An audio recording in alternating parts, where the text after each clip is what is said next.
পালাবো না। সে কাওয়া কাদেররা কিন্তু আজকে কোথাও তোলা রাশি দিয়া বাড়ি সালাম দিয়েও পাওয়া যায় না। যারা কথায় বলতো যে খেলা হবে, 15 বৎসর আমরা খেলার মাঠে ছিলাম, এখন আমরা মাঠে আছি। এতদিন পর্যন্ত তোমরা যা খেলছ, তোমাদের নেত্রী শেখ হাসিনা পেছনের দরজা দিয়ে বেগে যাওয়ার পরে আজকে প্রমাণিত হয়েছে তোমরা পুলিশ লীগের শক্তিতে, অস্ত্রের শক্তিতে খেলার জন্য কথা বলেছ। পরিষ্কার ভাষায় বলতে চাই, আজকে যখন তোমাদের নেত্রী পেছনের দরজা দিয়ে বেগে চলে গেল, পুলিশ বাহিনী যখন তোমাদেরকে সহযোগিতার হাত গুটায়ে নিল, তখন তোমরা মাঠে নামার সাহস পাও না।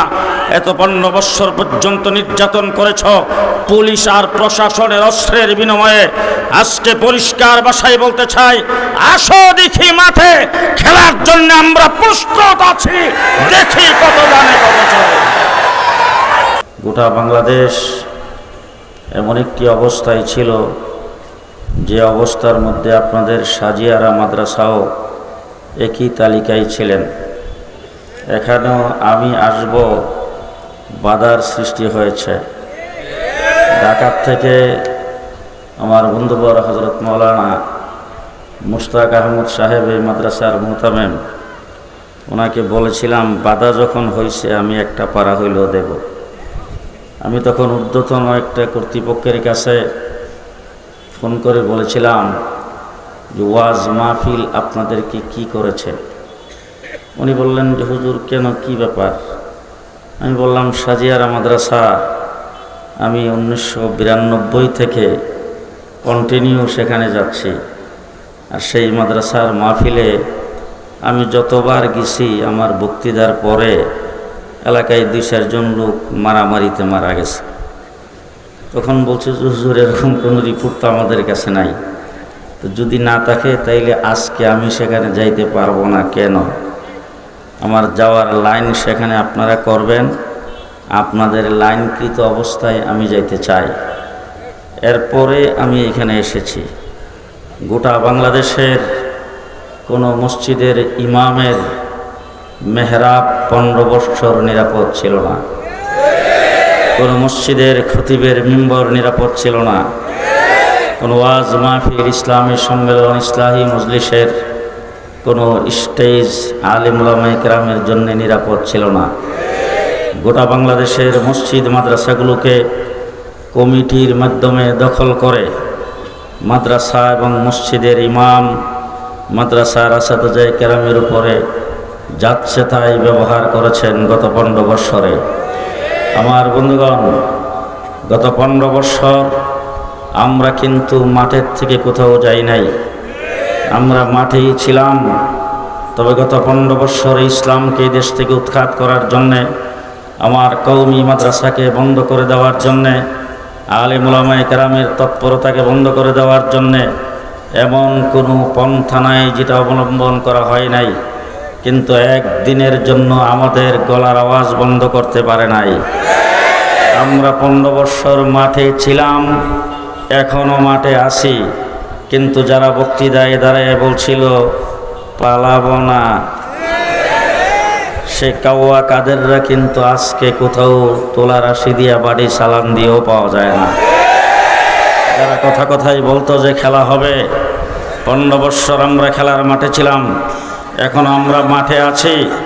এতদিন পর্যন্ত তোমরা যা খেলছ, তোমাদের নেত্রী শেখ হাসিনা পেছনের দরজা দিয়ে বেগে যাওয়ার পরে আজকে প্রমাণিত হয়েছে তোমরা পুলিশ লীগের শক্তিতে, অস্ত্রের শক্তিতে খেলার জন্য কথা বলেছ।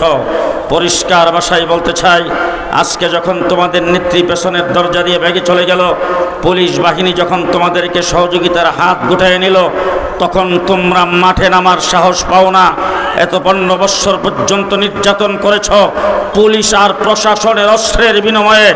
আজকে পরিষ্কার ভাষায় বলতে চাই, আসো দেখি মাঠে খেলার জন্য আমরা প্রস্তুত আছি, দেখি কত জানে কত চলে।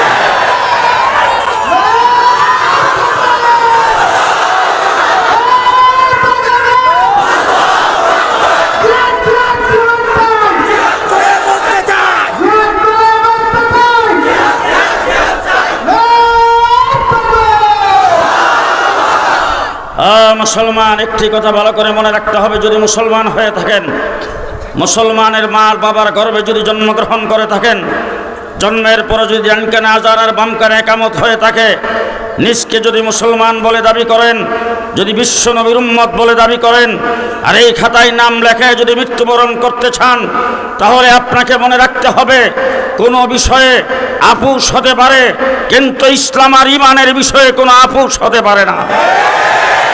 আমরা 15 বছর আপোষ করি নাই, সামনেও কোনোদিন করব না। আমরা বিশ্ব নবীর উম্মত, সবাই না জি, আমরা মুহাম্মদুর রাসূলুল্লাহ সাল্লাল্লাহু আলাইহি সাল্লামের উম্মত, ঠিক কিনা বলেন? ঠিক কিনা বলেন? আমার নবী মুহাম্মদুর রাসূলুল্লাহ সাল্লাল্লাহু আলাইহি ওয়াসাল্লাম আর অন্যান্য নবীদের মধ্যে আকাশ পাতাল ব্যবধান। আমার নবী সাল্লাল্লাহু আলাইহি ওয়াসাল্লাম দুনিয়ার থেকে চলে গেছেন 1450 বছর, ইসলামের সামান্যতম এদিক সেদিক হয় নাই। আল্লাহর নবী আজকের থেকে 1400 বছর আগে ইসলামকে যেইভাবে রেখে গিয়েছিলেন, যেই অবস্থায় রেখে গিয়েছিলেন, ইসলামের আইন কানুন, মুহাম্মদুর রাসূলুল্লাহ সাল্লাল্লাহু আলাইহি সাল্লামের সুন্নত আদনার চাইতে আদনা এখন পর্যন্ত আছে, কিয়ামত পর্যন্ত থাকবে। আদম আলাইহিস সালাম থেকে ঈসা আলাইহিস সালাম পর্যন্ত নবী পৃথিবীতে আগমন করেছেন, নবী দুনিয়ার থেকে চলে গেছেন। 100 সহিফা আল্লাহ পাক নাজিল করেছিলেন। গোটা পৃথিবীর কোনো মিউজিয়াম, গোটা পৃথিবীর কোনো জাদুঘরে একটা সহিফার অস্তিত্ব নাই। আজকে ইহুদিরা দাবি করে তৌরিতের অনুসারী, চ্যালেঞ্জ করে বলতে চাই তৌরিত কিতাবের অস্তিত্ব পৃথিবীতে থাকলে দেখাও। খ্রিস্টানরা দাবি করে ইঞ্জিল কিতাবের অনুসারী, চ্যালেঞ্জ করে বলতে চাই বাবার বেটা হলে ইঞ্জিল কিতাবের একটা কপি দেখাও। কিন্তু আমরা বুক টান করে বলতে পারি 1400 বছর আগে আমার নবী কোরআন 30 পারা যেভাবে রেখে গিয়েছিল, প্রতিটা অক্ষর নিয়ে কোরআন এখনো আছে, কিয়ামত পর্যন্ত থাকবে। আমার বন্ধুগণ, জমানার পরিবর্তন হতে পারে। বাংলাদেশ নতুন বাংলা হয়েছে, সোনার বাংলা হয়েছে, সবুজ বাংলা হয়েছে, বাংলাদেশ আধুনিক বাংলাদেশ হয়েছে, মডার্ন বাংলাদেশ হয়েছে, ডিজিটাল বাংলাদেশ হয়েছে, বাংলাদেশ স্মার্ট বাংলাদেশ হয়েছে। ইসলামের বিধানের কোনো পরিবর্তন হয় নাই, কিয়ামত পর্যন্ত হবে না, কিয়ামত পর্যন্ত হবে না। মুহাম্মদুর রাসূলুল্লাহ সাল্লাল্লাহু আলাইহি ওয়াসাল্লাম 63 বছর বয়সের জিন্দেগি, 23 বছরের নবুয়তি জিন্দেগি। হযরতে নূহ আলাইহিস সালাতু ওয়াস সালাম 950 বছরের নবী। 950 বছরে উম্মতের সংখ্যা মাত্র 80 জন। কয় বছর? 950 বছর, উম্মত কয়জন? জি, আর আমার নবীর 13 বছর গেছে নির্যাতনের ইতিহাস। মক্কায় রাসূল নির্যাতিত হয়েছে, রাস্তা দিয়ে হাঁটতে গেলে কাটা বিছানো হতো, রাস্তা দিয়ে হাঁটতে গেলে ময়লাগুলি এনে রাসূলের মাথায় ঢেলে দিত, যুবক ছেলেরা রাসূলের গায়ে পাথর নিক্ষেপ করত। আল্লাহর নবী সেজদায় গেছে, উটের পচা নারী বুড়ি রাসূলের মাথার উপর রেখে দিয়েছে। নির্যাতনের ইতিহাস 13 বছর কঠিন নির্যাতন ভোগ করেছেন। হযরতে বেলালকে উত্তপ্ত বালির মধ্যে শাস্ত্রানো হয়েছে, উত্তপ্ত বালিতে চাপা দিয়ে, পাথর চাপা দিয়ে রাখা হয়েছে। হযরত আবু বকর সিদ্দিককে পিটাইতে পিটাইতে নাকের হাড্ডি ভেঙে দেওয়া হয়েছে।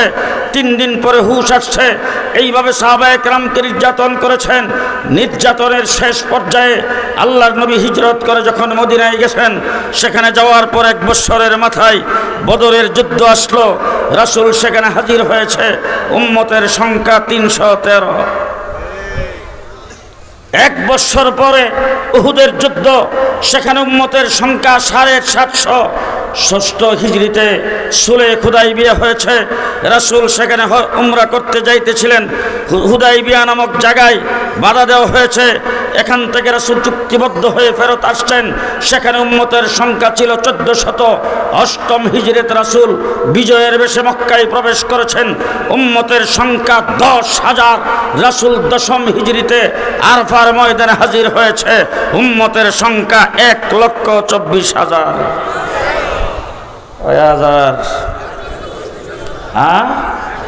1,24,000 উম্মত নিয়ে রাসূল যখন আরফার ময়দানে হাজির হয়েছে, আল্লাহ পাকের কালাম আল্লাহ পাক নাজিল করেছেন, আল-ইয়াউমা আকমালতু লাকুম দীনাকুম।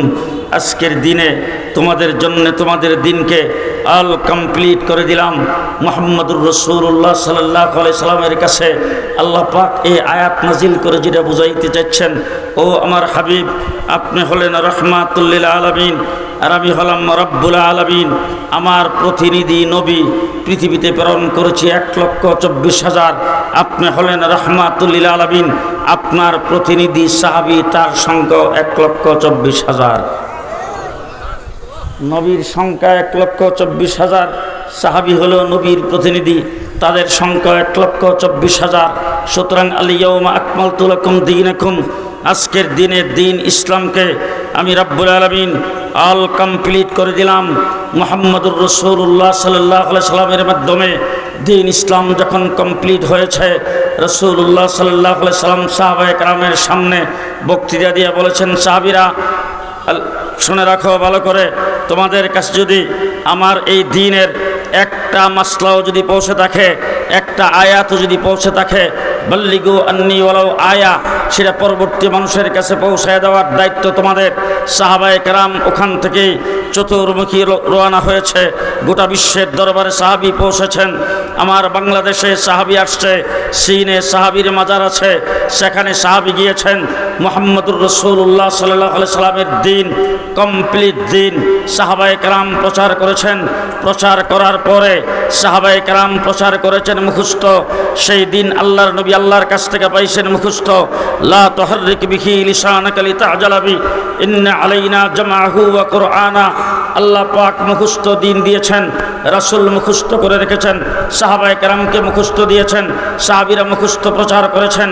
আল্লাহ রাব্বুল আলামিন সেই দিন লিপিবদ্ধ করার যখন আল্লাহ পাকের পক্ষ থেকে সিদ্ধান্ত হলো, আল্লাহ পাক তাবিনদের জমানায় ইমামে আজম আবু হানিফা রাহমাতুল্লাহ আলাইহিকে জন্ম দিয়ে এই দিনকে করেছেন লিখিত।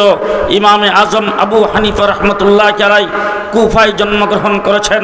আমার নবীর হাদিস, রাসূল বলেছেন, আনা মদিনাতুল ইলমি আলী ও বাবুহা, আমি হইলাম এলেমের শহর, আলী হইল সেই এলেমের দরজা। মুহাম্মদুর রাসূলুল্লাহ সাল্লাল্লাহু আলাইহি সাল্লাম ইন্তেকালের পরে সর্বপ্রথম আমিরুল মুমিনিন খলিফাতুল মুসলিমিন হয়েছেন হযরত আবু বকর সিদ্দিক। আমিরুল মুমিনিন হয়ে তিনি রাষ্ট্র পরিচালনা করেছেন মদিনা থেকে, ইমামতি করেছেন রাসূলের মুসাল্লায়, রাসূলের মেহরাবে মদিনায়। তিনি ইন্তেকাল করেছেন মদিনায়, দাফন করা হয়েছে রওজাতুম মিন রিয়াজিল জান্নাহ মদিনায়। দ্বিতীয় খলিফা হযরত ওমর ইবনুল খাত্তাব রাদিয়াল্লাহু তাআলা আনহু আমিরুল মুমিনিন খলিফাতুল মুসলিমিন হওয়ার পরে তিনি রাষ্ট্র পরিচালনা করেছেন মদিনায়, ইমামতি করেছেন মদিনায়, শাহাদত বরণ করেছেন রাসূলের মেহরাব আর মিম্বরে মদিনায়। সেই জায়গা থেকে তাকে দাফন করা হয়েছে রওজাতুম মিন রিয়াজিল জান্নাহ মদিনায়। তৃতীয় খলিফা হযরত উসমান রাদিয়াল্লাহু তাআলা আনহু, তিনি খেলাফতের দায়িত্বভার গ্রহণ করার পরে রাষ্ট্র পরিচালনা করেছেন মদিনার থেকে, ইমামতি করেছেন মসজিদে নববীতে মদিনায়, শাহাদত বরণ করেছেন মদিনায়, দাফন করা হয়েছে জান্নাতুল বাকিতে মদিনায়। আনা মদিনাতুল ইলমি আলী ও বাবুহা। চতুর্থ খলিফা হযরত আলী, যিনি এলেমের দরজা, তিনি আমিরুল মুমিনিন খলিফাতুল মুসলিমিন হওয়ার পরে সুজা চলে গেছেন কুফায়, রাষ্ট্র পরিচালনা করেছেন কুফার থেকে, মাদ্রাসা কায়েম করেছেন কুফায়, সেখানে তিনি যুদ্ধ পরিচালনা করেছেন কুফার থেকে, ইমামতি করেছেন কুফায়, নেতৃত্ব দিয়েছেন কুফার থেকে। আলী শাহাদত বরণ করেছেন কুফায়। আলী যেখানে শাহাদত বরণ করেছেন সেই জায়গায় ইমামে আজম আবু হানিফা রাহমাতুল্লাহ আলাইহি জন্মগ্রহণ করে আলীর দরজা দিয়ে এলেম বের হয়েছে।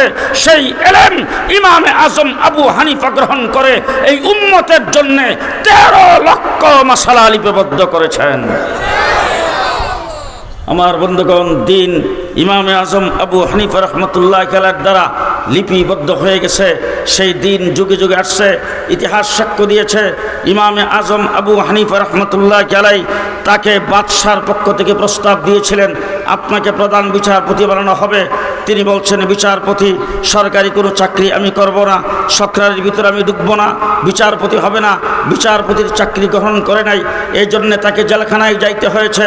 ইমামে আজম আবু হানিফা জেলখানার ভিতরে রয়েছেন, কিন্তু বিচারপতির পদ গ্রহণ করে নাই। তিনি সেখানে জেলখানায় ইন্তেকাল করেছেন।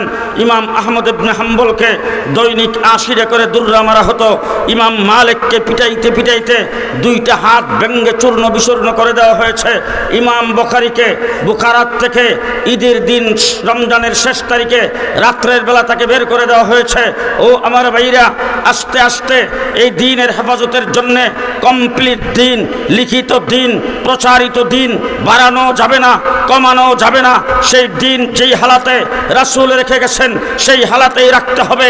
এর ভিতরে কেউ কোনো কিছু ঢুকাইতে চাইলে তাকে বাধার সৃষ্টি করতে হবে। কেউ যদি কোনো কিছু দিন থেকে বের করতে চায় তাকেও বাধার সৃষ্টি করতে হবে। তাবিঈনদের জমানার থেকে উলামায়ে কেরাম যুগে যুগে কাজ করে আসছেন।